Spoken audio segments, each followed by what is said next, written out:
بسم اللہ الرحمن الرحیم الصلاۃ والسلام علیک یا رسول اللہ وعلی آلک و اصحابک یا حبیب اللہ۔ دین کی بات بچوں کے ساتھ۔ پیارے بچوں، السلام علیکم ورحمۃ اللہ وبرکاتہ۔ وعلیکم السلام ورحمۃ اللہ وبرکاتہ۔ جی پیارے بچوں، کیسے ہیں آپ؟ الحمدللہ علی کل حال۔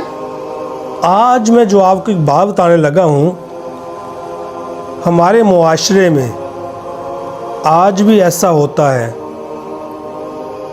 کہ جب کسی کے پاس کوئی فیصلہ کروانے کے لیے آئے اور فیصلہ دلائل کی بنیاد پر اس کے خلاف ہو جائے تو وہ بندہ فیصلہ کرنے والے کا دشمن بن جاتا ہے۔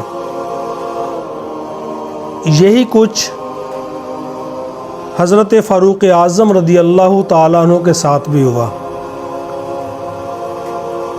حضرت مغیرہ رضی اللہ تعالیٰ عنہ کا ایک غلام تھا، ابو لولو فیروز، وہ مجوسی تھا۔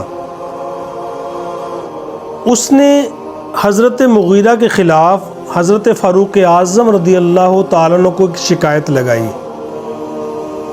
جب فاروق اعظم رضی اللہ تعالیٰ عنہ نے حضرت مغیرہ سے پوری بات سنی اور اس مجوسی غلام سے پوری بات سنی تو حضرت مغیرہ حق پر تھے، یہ مجوسی غلام غلط تھا۔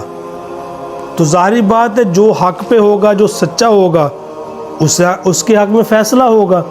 تو فاروق اعظم رضی اللہ تعالی عنہ نے اس بات میں جو فیصلہ دیا وہ حضرت مغیرہ کے حق میں دیا۔ یہ جو مجوسی غلام تھا نا، ابو لولو فیروز، یہ اس بات پر کہ فاروق اعظم رضی اللہ تعالی عنہ نے میرے خلاف فیصلہ کیوں دیا، یہ حضرت فاروق اعظم سے ناراض ہو گیا اور اس نے آپ کو قتل کرنے کی سازش بنائی۔ اس نے ذہن بنا لیا کہ میں اب فاروق اعظم رضی اللہ تعالیٰ کو قتل کر دوں گا۔ ایک دن فاروق اعظم رضی اللہ تعالیٰ عنہ فجر کی نماز پڑھانے کے لیے مسجد نبوی میں تشریف لائے۔ یہ 26 ذوالحجہ کا دن تھا، فجر کا وقت تھا۔ تو اس رات کو فجر سے پہلے اس مجوسی غلام نے ایک خنجر لیا، اس کو زہر لگایا اور آ کے مسجد میں چھپ گیا۔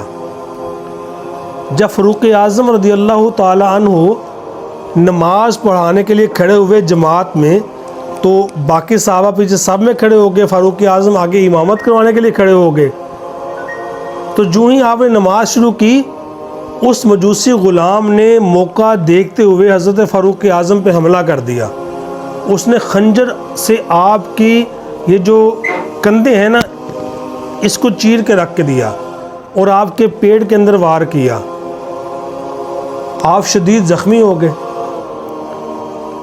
تو جو صحابہ کرام پیچھے نماز پڑھ رہے تھے نا، ان میں سے لوگوں نے اس مجوسی غلام کو پکڑنے کی کوشش کی۔ اس نے بس ایسے خنجر چلانا شروع کر دیا اور 13-14 بندے اور زخمی کر دیے۔ پھر ایک صحابی نے اپنی چادر اس کے اوپر ڈال کر اس کو پکڑ لیا۔ جب اس نے دیکھا کہ یہ پکڑا گیا ہے تو اس نے خنجر سے خود کو مار کے خودکشی کر لی۔ تو فاروق اعظم رضی اللہ تعالیٰ عنہ 26 ذوالحجہ کو زخمی ہوئے۔ ان کو زخمی حالت میں گھر لے کے آئے۔ یہ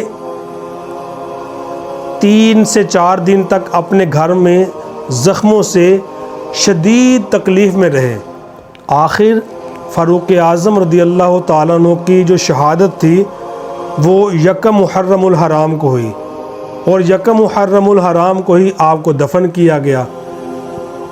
لیکن اس واقعے سے ہمیں پتہ یہ چلتا ہے کہ جو ہمارے پیارے نبی کے صحابہ تھے وہ نماز پڑھنے والے تھے۔